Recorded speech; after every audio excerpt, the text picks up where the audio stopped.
देश का दूसरा सबसे बड़ा संवैधानिक पद, राष्ट्रपति के बाद उपराष्ट्रपति, और ये पद अभी खाली है। जगदीप धनखड़ के अचानक इस्तीफे ने जो सवाल खड़ा किया था उसका जवाब अब मिलने वाला है।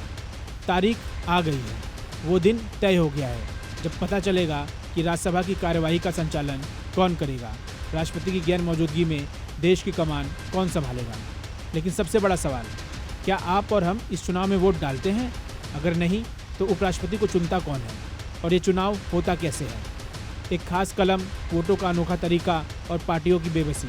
चलिए आज इस पूरी कहानी को आसान भाषा में समझते हैं। उपराष्ट्रपति चुनाव, कौन, कैसे, कब?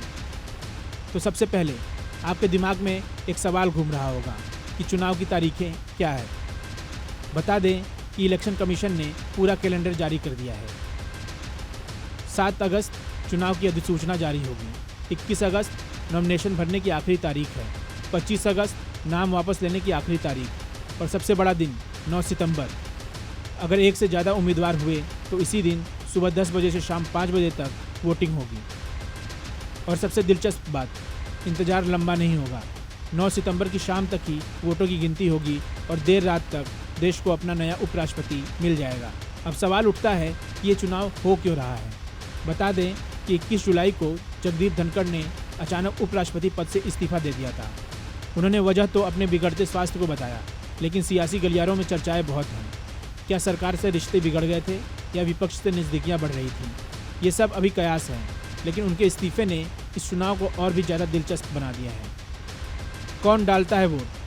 तो चलिए अब आते हैं सबसे ज़रूरी सवाल पर। इस चुनाव में वोटर कौन है?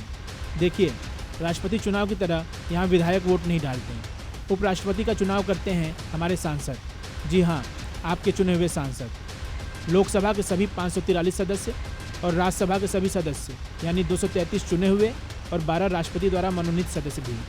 कुल मिलाकर 788 सांसद इस चुनाव के वोटर होते हैं और यहाँ हर सांसद के वोट की कीमत बराबर होती है, यानी 1। कैसे होती है वोटिंग? ये चुनाव ईवीएम से नहीं होता, ये होता है बैलेट पेपर से, और इसका तरीका बहुत अलग है।